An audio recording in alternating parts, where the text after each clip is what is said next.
Welcome to the Unchaining Modern Slavery webinar series. I'm really pleased that you're here today and that you can join us. And we really hope that our session today is relevant, it's current and helpful to your situation, whether or not you're in business, you're on a team, you're an executive, or you're an interested person in this issue and want to know more about the issue of modern slavery. My name is Dr. Stephen Morse. I'm the founder of Unchained Solutions. Unchained inspires Australian organisations to be leaders in making an impact on modern slavery. Unchained hosts these webinars with a view to advancing the conversation around modern slavery to really help organisations to move further and go deeper in their implementation of the Modern Slavery Act. As companies are in the second year and looking towards the end of this financial year to wrap up their progress, their work, and then they'll be reporting again. It's important that the conversation continues to identify some of the risks, the gaps, some of the things that we need to consider laterally, what we need to work on to move forward. Today, I have the pleasure of interviewing Mr. Peter Jones. He's the Executive Director of Prological Consulting. And welcome, Peter. Good afternoon, Stephen, and good afternoon to everybody who's joining us. It's great to have you here. And today's will just be a conversation between me and Peter. You'll notice there'll be an opportunity for you to contribute as well. We invite participants to put questions in the chat. So if things come up for you today, you'd like to ask a question, we won't be able to necessarily answer those questions immediately, but towards the end of the webinar, we'll look at those questions and see if we can answer them fully. If not, we can certainly get back to you following the webinar, and you can ask us further questions as well and make inquiries. So today I've invited Peter to join us. Peter is an expert in supply chains logistics. And so, Peter, thank you for joining us. Perhaps I'll let you introduce yourself because you'll do that better than me. I've known Peter for a few years now, but maybe introduce yourself and talk about the work that you do and the work of Prological. So I'm the founder and managing director of Prological Consulting. Our business has its, we call our international head office in the Illawarra in Wollongong. And we've got staff in Melbourne, Wollongong, Sydney, Brisbane, and New Zealand. And the New Zealand business is standalone Prological New Zealand. And our primary focus as a business is to be supporting businesses within our jurisdiction to redesign their supply chains so that they more effectively meet the requirements of the business's objectives. And so we very much are working on businesses having alignment between the aspirations that they hold as an entity and being able to fulfill those aspirations through effective use of their full supply chain. And we'll get into what that means in a little while. Prological is 11 years old now. And prior to this, I was a director of another consulting firm and have been doing this sort of work for more than a quarter of a century now. So while Stephen, I'm appreciative of the generous title of expert, but I find in this area, the more I learn, the more I realise there is to know. And there is no end to new thinking, new ideas, which also then present new opportunities for our clients. That's great. So just on that, so what's one or two things that are front of mind for you at the moment? Maybe aside from modern slavery, but in terms of supply chains. Look, supply chain, as everybody knows, has moved from that which nobody knows anything about. And quite often in my career, people say, well, what do you do? And I say, I'm a supply chain consultant. And they say, oh, what sort of chains do you supply? Is not an infrequent response or just a very blank look as to what that means, without realising that about 30% of Australia's GDP, and that's not, and that number is similar for most countries around the world, is consumed in supply chain. So in terms of all of the money that we spend in the nation, nearly a third of it is in supply chain in some form. But it's that which exists in the background to our lives. It works generally so well that we don't even notice until something like COVID comes along and all of a sudden there's no toilet paper on the shelves in the supermarket. And at that point, when that reached the news, supply chain started to become into the popular vernacular, and people at dinner tables were talking about supply chain failure for the first time in their lives, for most of them. And so, yeah, so supply chain is it's quite central to the way we live, and as a business, we really enjoy playing in that field, and yeah, working out with businesses how to do it better. Do you work with a range of companies or industries, or you? Yeah, so almost every organisation has a supply chain of some description. But typically for our business, we're working with large Australian firms, sort of $50 to $100 million and upwards, or international firms of that sort of scale. We work in lots of what we call verticals. So at the moment, we've got one project on with a pharmaceutical company. We're working with automotive parts, in a manufacturing firm of piping products that go into domestic as well as commercial and industrial operations.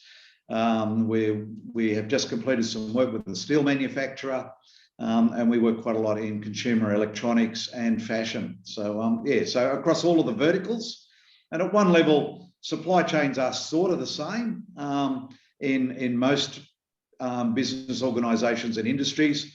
But having said that, each of them has its own particular nuances, and it's in understanding those nuances and being able to work those nuances where opportunity sits.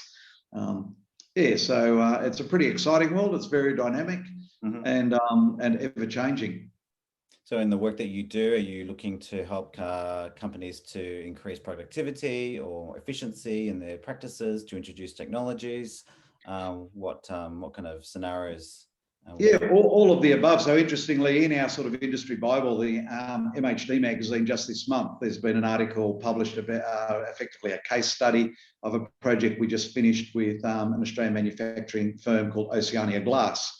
And we've been working with them for a number of years on a few projects. And in about 2013-14, we did a big redesign of their warehouse infrastructure in Victoria, which led to a technology overlay, and that significantly improved their productivity through around about a 50 to 60,000 square metre warehouse. And it also brought a big improvement to the safety capability of the facility by separating people from dangerous environments through the introduction of that technology. At that time, we identified another opportunity within their national transport, and for various reasons, it's taken them a little while to get back to that. And we've just finished a project whereby redesigning within the broad rules of the Australian road regulations around what a truck can look like and how big it can be and what it can do. And we've worked within those laws, but stretching them to new limits to be able to totally change the way in which they're able to move the glass from the manufacturing site in Victoria, particularly into Queensland and New South Wales. And for that business, that's quite a game changer for them. They were coming under increasing competition because the cost of road transport in Australia from Melbourne to Brisbane is actually more than what it is to go by sea transport from China to Brisbane. And so that, despite how good a manufacturer they are, those road freight costs were a killer. And it's a product that doesn't lend itself easily to rail because of its fragility, and it doesn't lend itself easily to sea freight in the format they make it in Australia, due to the preparation work and the decontainerisation of it at the other end. So coming up with a new transport design on the road has been quite transformational, and has now got them inside the cost of what it is for the importers to be able to bring it in from other locations. So that outcome has given them a distinctive competency, which will serve them well now for a couple of years. And as an Australian manufacturing company, that's a great outcome in protecting local jobs, maintaining those families' ability to continue to live in the lifestyle that they have, and to keep that manufacturing capability within our shores as well. So for us, that's a really good outcome. We're fortunate that we do get outcomes like that quite regularly, particularly within Australian manufacturing companies. And to me, it's one of the reasons I get out of bed each day, is to be able to, with our team, make these sorts of positive differences to businesses, which actually translates into positive outcomes for people's lives. Great. Well, it seems like you're, very much in the nuts and bolts on the ground, Yeah. working with companies. So, yeah, where does, given that this webinar is about modern slavery, what would be the link for you in regards to the issue of modern slavery and the Modern Slavery Act? Yeah, look, in developing supply chains for businesses, there's sort of three metrics that we're always trying to work towards. And quite often these three metrics come into conflict. And we, because of the reality of that, and it would be nice if it wasn't so, but the reality is for businesses, they've always got to choose where their position of compromise will be within these three elements. But holding all three as critical and important for success, but in tension with each other. And those three parameters are firstly, and I'm not putting them in order of priority by moral or ethical values, but just in order. So firstly, commercial. And that is, if a supply chain is not commercially viable for the business's survival, then there is no business. And if there's no business, there's no employees. And if there's no employees, that has its roll-on effects back into the community. So in designing a supply chain, it must be commercial. The second thing is, and evolving very rapidly, it must be sustainable. And when we look at what's going on around the world with sustainability, and in Australia, it's evidenced by very high take-up of solar arrays on people's roofs, and we've got macro things happening within our grid electricity systems, and there's the whole debate about coal. So that's an example of some of the sustainability things happening at the macro end. That's very much flowing into the logistics world as well, where large warehouses are now integrating into their design sustainable energy production and sustainable energy storage systems. We see in Switzerland, for example, they have ordered 1,600 semi-trailers from Hyundai that run on hydrogen fuel. And within Switzerland, they can make hydrogen fuel very cost effectively because they've got almost 100% hydro electricity production. To make hydrogen is high electricity input, but if you've got a zero carbon electricity source, then converting into hydrogen becomes very, very efficient.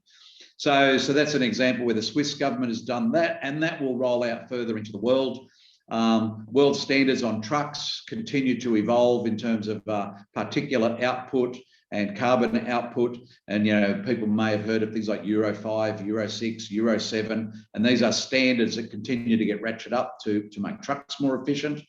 Last year, globally, there were new standards put onto ships in terms of the measurement of the pollution that a ship is able to produce.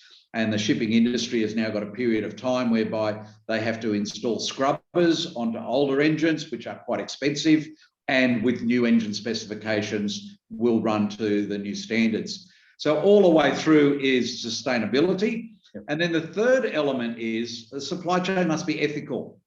And I guess the ethical element of it is where it comes into modern slavery. Yep. And so the ethical design of a supply chain starts with making sure as best we can that we don't end up with master-servant type relationships, even within Australia's domestic environment with, let's say, a transport contract, where previously, the master-slave thing had really come into vogue. And as a country, we are the poorer for that, because a lot of transport companies have gone to the wall as a result of that sort of approach to things. There is a big change in that today, and people are realising that I have to take an ethical position towards the profitability of my partner. Just stealing their profit through leveraging an opportunity is not a sustainable outcome, nor is it ethical towards my partner. And if I want them to treat me with respect and to be passionate and committed to my business, then I need to reciprocate that. And that is an ethical framework that has to happen within. And so that ethical framework then extends into things like modern slavery. And so very much modern slavery is an element, a component of that ethical construction of a supply chain. And again, for our business, it's sort of been there for about 5 or 6 years now as an issue of concern. Yep. And as we have learnt more about it and come to understand the impact of it, and now realising that there are actually good things that can be done to start redressing this issue, it's becoming more and more a part of our thinking in our design. Sure. Well, you know, at Unchained, we talk a lot about the issue and the prevalence of modern slavery and supply chains. So I suppose from a supply chain perspective, how does this work? Where do you see, this working out on the ground? Righto, well, I might start just by, because not everybody might be familiar with what a supply chain looks like, and talk about modern slavery. And I guess one of the verticals where modern slavery at least gets a lot of publicity is the fashion industry. Yep. So if we just talk about what a supply chain looks like for a t-shirt. So a t-shirt made out of cotton starts with a farmer buying seed in a bag and then putting it in a field. And then along with that, all of the other inputs that a farmer has to provide in order to get that seed to turn into a plant, which then has to get harvested, which then goes to a gin to be compacted, which then gets sold to a fabric manufacturer. And from the gin, the bale gets moved then by truck, by train, by ship to a fabric manufacturer, who then extracts the cotton out of there, and then with a number of other products turns that into a fabric. So all of that has happened, and we still only have a fabric somewhere in the world. So then our t-shirt manufacturer has a purchasing process whereby they buy fabric from varying suppliers. And so now the rolls of fabric move from wherever that fabric manufacturer is to wherever the t-shirt manufacturer is, again by truck or train or ship or a combination of a few. And then the fabric manufacturer then combines that with other inputs like buttons and thread and all of the machinery that they need and the other elements they require for their factory. And they convert that fabric into, in this example, the t-shirt, which then has labels which have to be mixed up with, married up to it and sewn on, and packaging, a plastic bag or a paper insert. And then that all gets put into a box of some description, which then might get put onto a pallet, which goes to a warehouse, which eventually gets put into a shipping container and brought to Port Botany or Port Melbourne or Port of Brisbane or somewhere else around the world, where it gets unloaded out of there, goes to another warehouse, gets put on a shelf, then gets picked as a line item within an order for a store within a shopping centre. And again, it goes on yet another mode of transport, or potentially two modes of transport, to the shopping centre, moved into the store, unpacked by the store person and put on a shelf. And now it's there ready for me to purchase.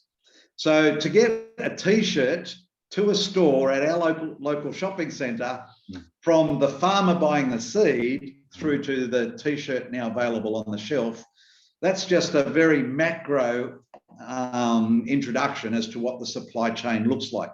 And for every product that we have, it has a story like that sitting behind it, be it the $29 vacuum cleaner that's got copper windings in the motor and metal components throughout and electronic pieces and plastic mouldings, which come from mining sources and oil, through to the components that go into our mobile phones. Again, all have different origins, all have primary sources of production, which then come together at a production place that puts my phone together, which then travels from China to Australia, and I've got it at my local Optus shop. So everything has these supply chains.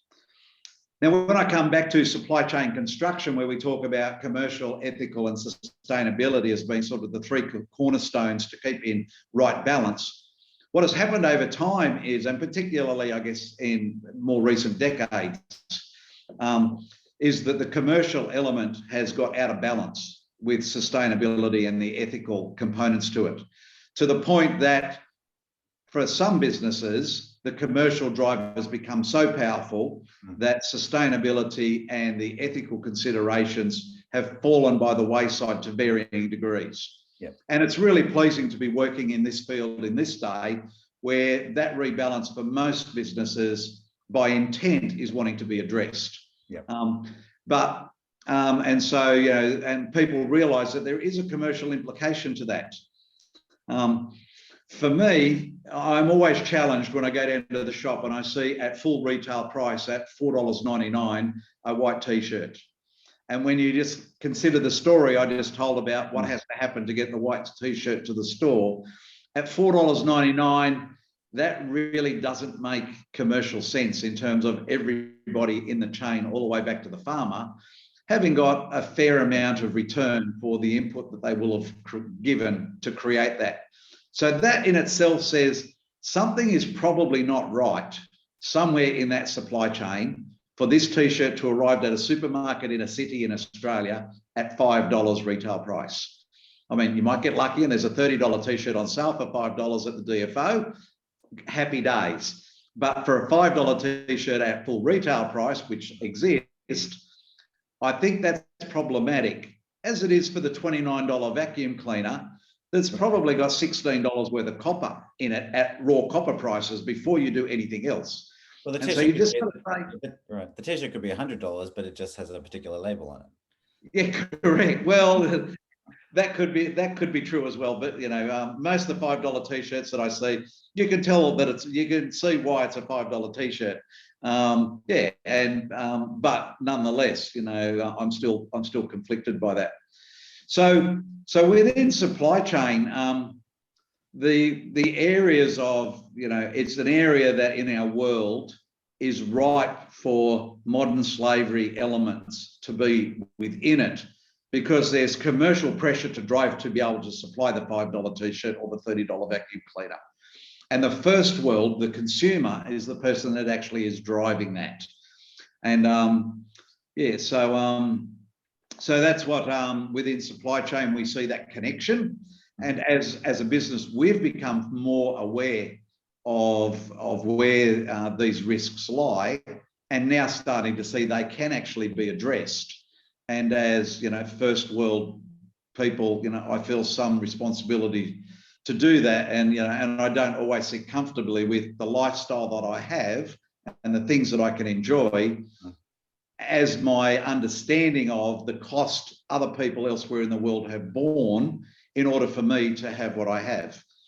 And so we as a business are doing what we can within supply chain to really be promoting that ethical position. We've been doing it for some time in terms of that master-slave relationship element within commercial arrangements, and really trying to educate our clients into the value of having good partnerships and working together at that. And that comes from an ethical framework, and it leads to sustainability of relationship and continuous improvement. And those things worked on over time also lead to good commercial outcomes.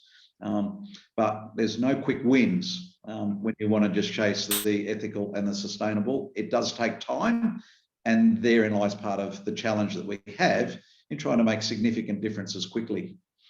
So as you look at, in terms of your perspective on the Modern Slavery Act and what companies are doing, what do you see, maybe some of the challenges of the approach that companies are taking at the moment, and perhaps maybe what are some of the quick wins that companies could take? Yeah, so there's quite a few things there. So firstly, where are the challenges? So the challenges lay at three core layers. One is getting international governments to work together in a collaborative form. So, and I say that from an Australian perspective, where we're 25 million people, and if we include New Zealand as a good partner and friend, we've got sort of 30 million people in our corner of the world who do live at the pointy end of the field in terms of our lifestyle. So at an international level for us, we're not going to make too much impact by ourselves. That's not to say we can't do anything, and we shouldn't be doing what we can do. But on our own, it's going to be a challenge to make a significant difference to, 40 million people, I think the UN has recently suggested, live in a slavery environment around the world, feeding primarily first world consumerism. And around about $150 billion a year US has been identified as the additional profits made by corporations through using slavery within their supply chains. So they're big numbers to play with, and to think that Australia could do it alone is not going to happen. So one level is for global nations to be working together, and for governments to come to alignment in terms of policy and procedure and compliance against agreed standards. And it's pleasing to know that process has started. And there are countries like the United Kingdom that probably were an early adopter of getting really serious about this. And Australia is not too far behind in terms of a government by itself trying to do things and then collaborating with other nations in trying to work together. But that's the first layer, and probably one that we can't influence too much. We come to the next layer, which is what can we actually do within Australia and within our own government. And it's pleasing to see that at a federal government level and at state government levels, so federal government has had the Modern Slavery Act in place since 2018, and they've put in a compliance regime for businesses of $100 million and over. And there is now reporting requirements for those businesses against criteria.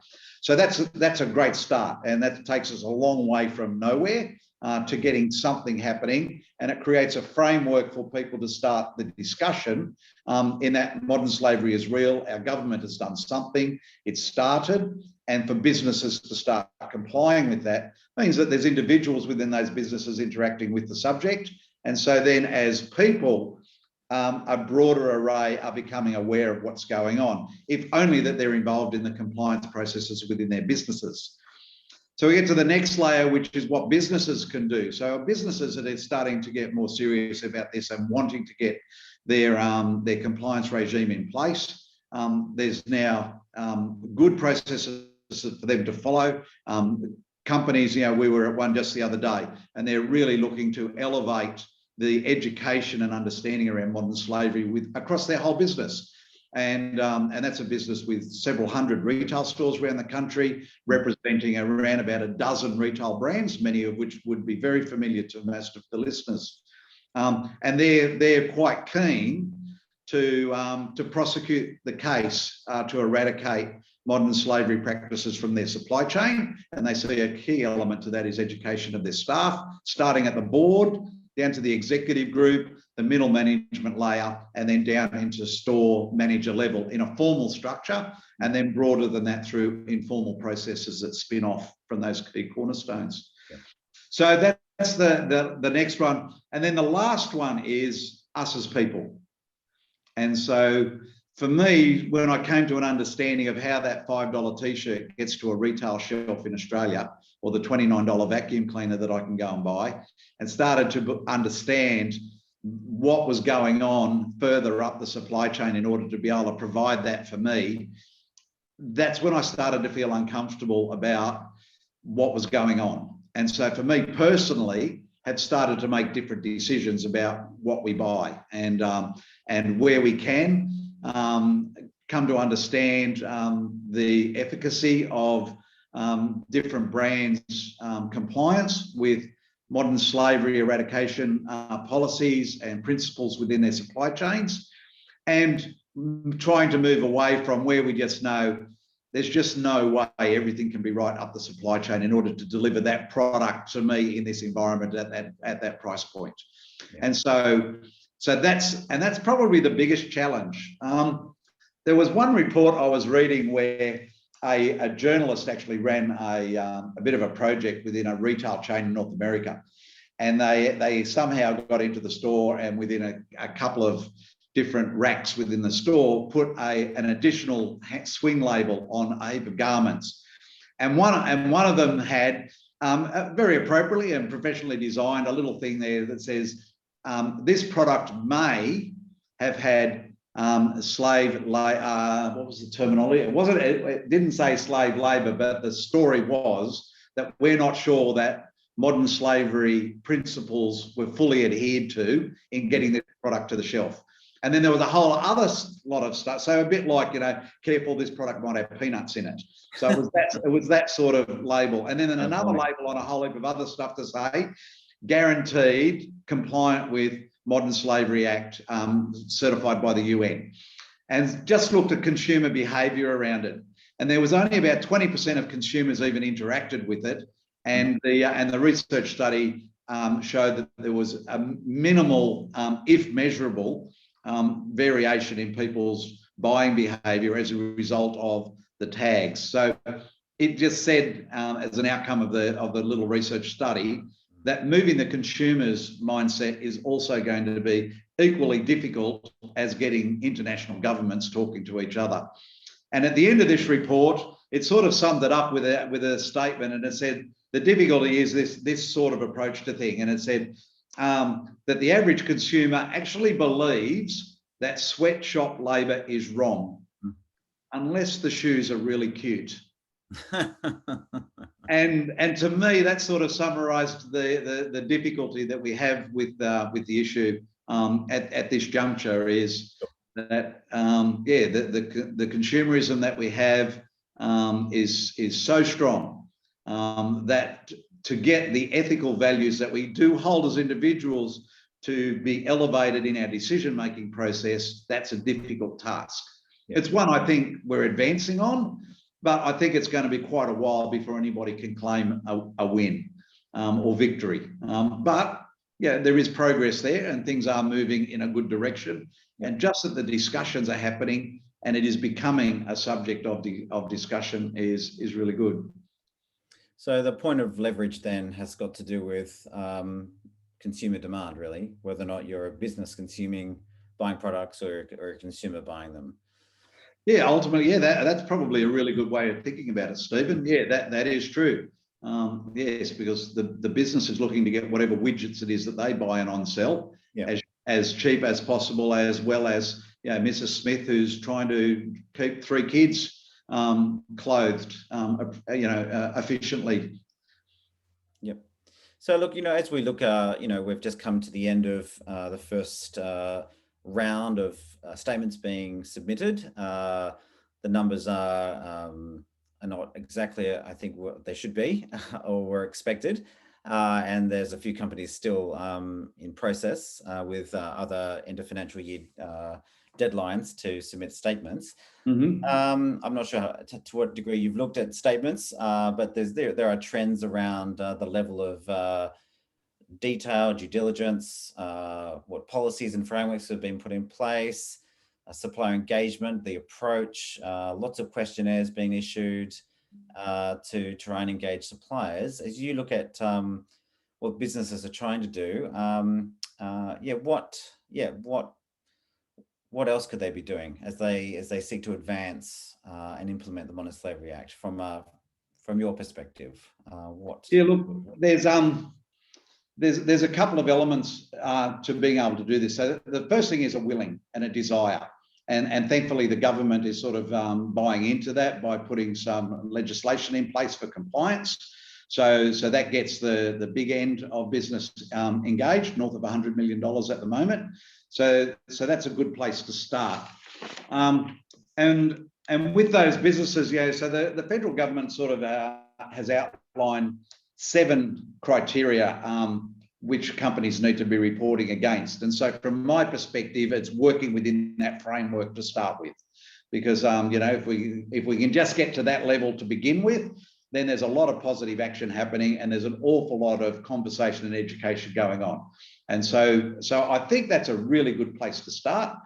Mm-hmm. Home Affairs is on their website has got a copy of the Modern Slavery Act, and in there's a guide for users. And that document, it's a fairly weighty document. It's about 100 pages, I think.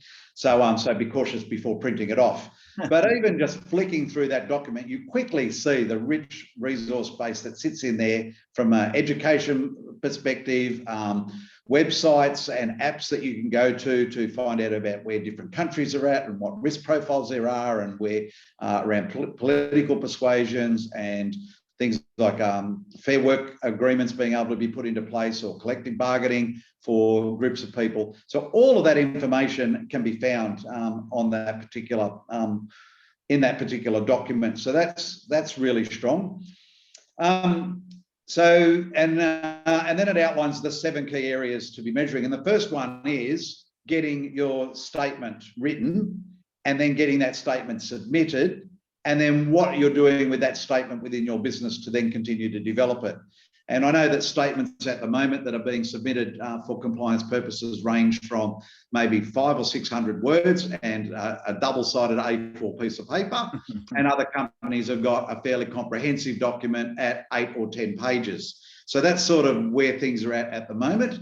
And look, there can be a lot of detail put into those, and even for the companies that have got a more humble statement of intent and compliance at this stage, they've begun, and that is fantastic and should be encouraged. And so the first things to do is to get started and to do that. And, you know, and a shameless plug here, this is where Unchained can really help. And by contacting Stephen and his team, and they can help businesses get that together and get started.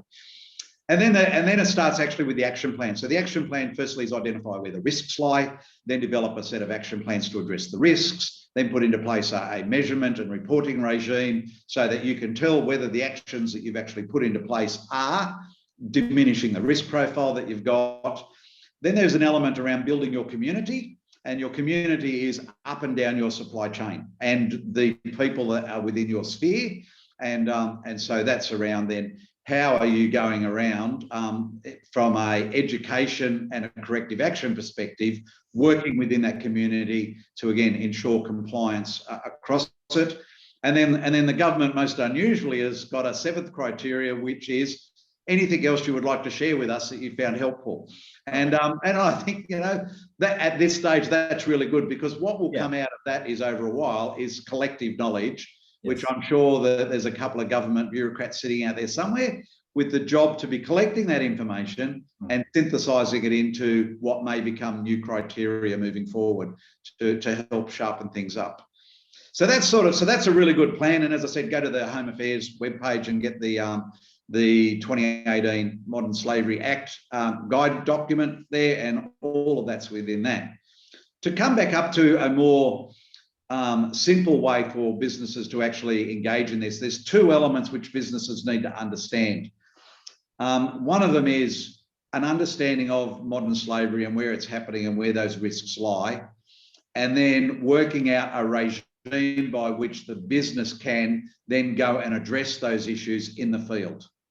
And that's tough, because you might have a factory somewhere in Africa or somewhere in Europe or somewhere in Asia, and you just think that things there aren't right. How do you actually go about, firstly, finding out the facts? And then if you find out things aren't how you would like them to be, what do you actually do about it? So that can be a difficult task. So again, I want to steer people back to an organisation like Unchained, who understands that world and has got processes and systems already designed to help businesses to go on that journey and get that done. The other part to it, however, is you actually need to know where to go and look and what you're looking for. And that's around supply chain. In understanding how that supply chain worked, to get the T-shirt, to go back to the T-shirt story, to get the T-shirt to the shelf, what are all of the nodes that were involved? And where in those nodes do I start? Where is the biggest risk going to be? And was it with the fabric manufacturer, or is it actually with the T-shirt maker, or is it with the licensed seller agent somewhere in the world that represents the T-shirt manufacturer and 5 other manufacturers? So you've got to understand the supply chain, and we use a supply chain mapping process with businesses, and we've been doing this for a long time in terms of their physical supply chain. And when we've come to looking at the ethical mapping of the supply chain against modern slavery, the process is the same. And the benefit for business then is, not only does it provide you then with a map, which then can become a living document as you then start to work through where are our highest risks, and you can map that out and you can visualize it, which really helps a business understand what we're working on and where our success is coming from. But the other part to it too is, just from a supply chain and a commercial perspective, what coronavirus made clear to many businesses is we don't actually understand our supply chain very well at all. And when things went pear-shaped, quite a lot of them were found wanting and not able to be responsive or reactive fast enough, because they didn't actually understand the structure of their supply chain once it left our shores. And for others, they had good understanding to the first tier of their supply chain, but no idea of the second tier, let alone the third and fourth. To go back to our T-shirt, you know, who's providing the ribbon, who's providing the buttons, who's providing the thread. So they're all your second, third and fourth tier supply chain. So I think for businesses, an initial aspiration is get on board, make the commitment to get started. Fill out your letter your internal policy document regarding it, using the Home Affairs guidance document as a guide to get you started, and then leveraging support from companies like Unchained to get that process going. As soon as, in parallel with that, or once that is completed, you then have set yourself a charter as a business. And so then that charter moves into starting to identify your risks, develop the action plans, get some measurement and reporting processes in place. That requires a little bit of supply chain mapping and some help to understand where that is. And that's where a company like Prological can greatly support. And when we do it, it has that other benefit of assisting with the commercial requirements of a supply chain just by simply understanding your supply chain and in getting it mapped out, quite often finding new opportunities to do things more efficiently, but more efficiently, ethically as well. And so I think they're the steps forward. You know, commit to an agenda, get the right help to get a policy document in place consistent with Home Affairs, and then start the process of mapping out your supply chain so you can build a roadmap to start identifying risks and actioning items. That's great. Thank you, Peter. That's a process for many companies, and many companies are on various sort of points in the path, if you like, on the journey, for want of a better word. As you think about, I suppose we've just thought about companies that may need to start, but as we think about more advanced companies that have lots of systems in place, frameworks, risk management, they've started engaging suppliers, and they think down the road, year 2, year 3, we've got this annual reporting mechanism in place. Who knows, for example, when the legislation goes into review, what changes may be made? Will the threshold be lowered? Will there be a fine for non-compliance imposed? These are all questions. So as you know, what might you have, what kind of wisdom could you give to a more advanced company that is looking to go deeper, to go further in what they can do? Where would be the points of leverage, do you think?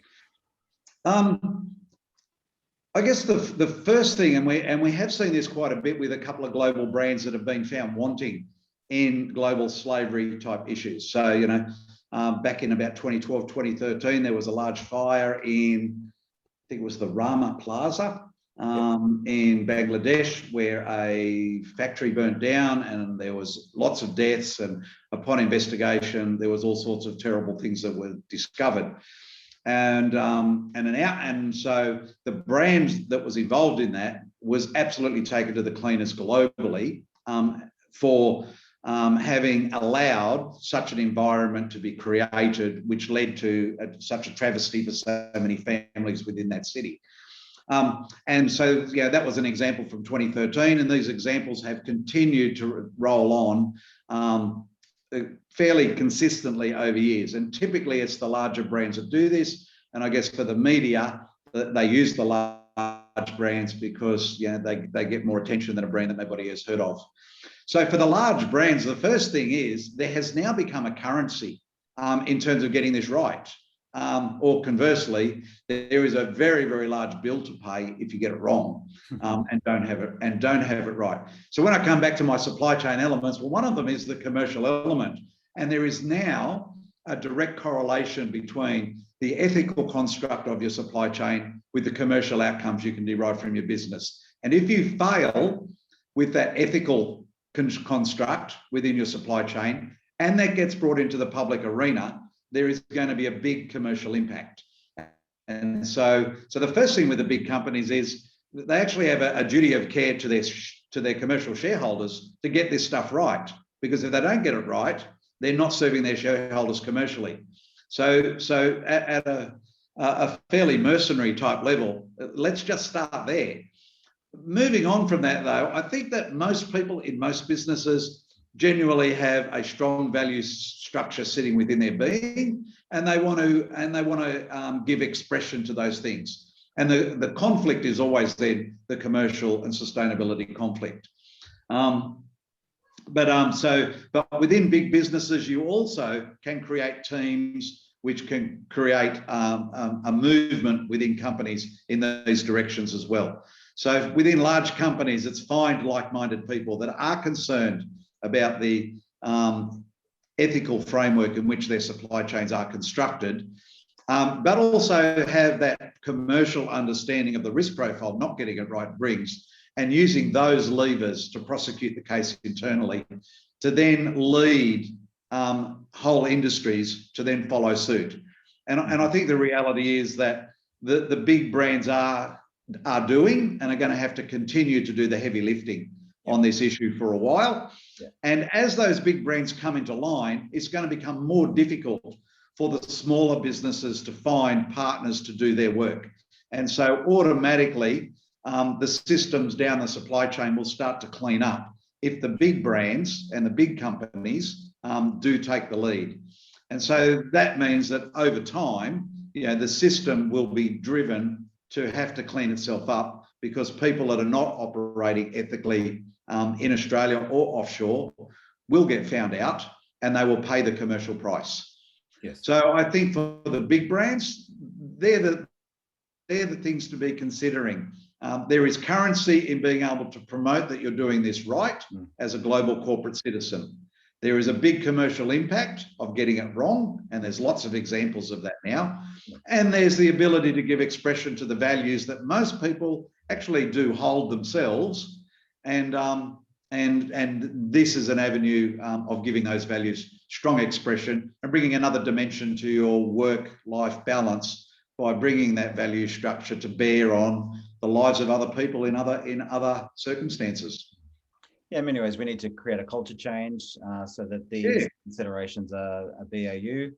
The business case just needs to continually be developed, and as companies put processes in place and they see start monitoring and noticing what the return of investment is and the value of having a clean supply chain is to their business, even though it may be a short-term pain point, but that can then drive more creativity, innovation in the space, using technology, and really looking for ways to bridge the gap, so that the transparency and the traceability is there. And that's certainly the possibility of the future is that the more knowledge we have, the more awareness that will help companies and individual consumers to see the impact of their small decisions or their big decisions in the space.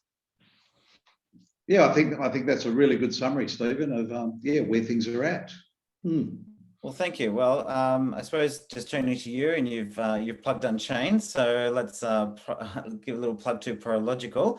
What can your team do to improve the future for those entrapped in modern slavery? Look, I think the key thing is in partnering with companies that understand the whole legislative and operational elements within supply chains. And then we can bring our supply chain knowledge to it and really deliver quite demonstrably that mapping process and tracking process, which becomes the objective vision that the business can see about the progress that they're making, and adding that process mapping also across to their commercial requirements and understanding of their upstream supply chains. The understanding of supply chains for a lot of companies in Australia, their offshore supply chains, was not a high priority. It's been left with purchasing to be able to purchase in what is required, and purchasing has often done that remotely through contract and email and telephone type relationships. What COVID-19 has revealed is that management from a distance and not really knowing what's going on the ground with critical parts of the supply chain and their supply base as what has caused no toilet paper to be on shelves and the million other things that went pear-shaped. So it's a really good time at the moment because businesses now have a heightened awareness of a need to understand and map their supply chains. So for those that are doing that for those commercial reasons and on reflection of COVID, I would really encourage them to just take that one extra step and bring development of their modern slavery processes into it, because they are so aligned and they're using the same processes and follow the same sorts of systems. It's just with a slightly nuanced element to it, and then bring onto the back end of that all of the things that are within that document on the Home Affairs website that I talked about, and then getting the support you need to be able to mobilise those things quickly. Yeah, and often, at Unchained we talk about, by doing due diligence with modern slavery risk will go a long way to filling out a full human rights approach, and have many touch points as companies address all sorts of other issues within their organization and down the supply chain and the community that's around that. So this by addressing this issue, there's opportunity to tap into other issues and to have a really comprehensive sustainability portfolio for the company. Yep. And you get those things back into a better place of balance, the commercial, ethical, and sustainability elements, and the world will be a better place, and our businesses will be better places to work. That's a great note to end on. Just looking at the chat, I don't think there's any questions from anybody. So people are leaving, which is understandable. It's a long time to listen, but if there aren't any questions, it's been a great talking to you, Peter, in this forum. We've met earlier this week, but it's good to talk to you in this forum, and we really value your insights today, your contribution, and the approach that you have to addressing this issue. So it's important for us as Unchained to get a range of views, and what we want to do with this series is to interview all sorts of stakeholders and players to see what they've been doing to get their perspective to advance the conversation to mitigate and remediate effectively the issue of modern slavery. So I'm just going to, sorry, do you have any closing remarks, Peter, before I? No, I just wanted to say thank you very much for the opportunity, and I hope those that have joined you in your webinar series have found some value in the hour that we've spent together. Perfect. Well, for those who are left and would like to be in touch, let me just bring this up more fully. Yep, if you want to be in contact with Unchained, you can do that. Put our details there below. You can see our website, or that's our social hook. And you can also contact Peter Jones at Prological through their website or email. So thank you so much to everyone for joining us today. And we hope it's been current and relevant and helpful for you in your business and in your consumer choices. Have a great day. Thank you. Good afternoon, everybody.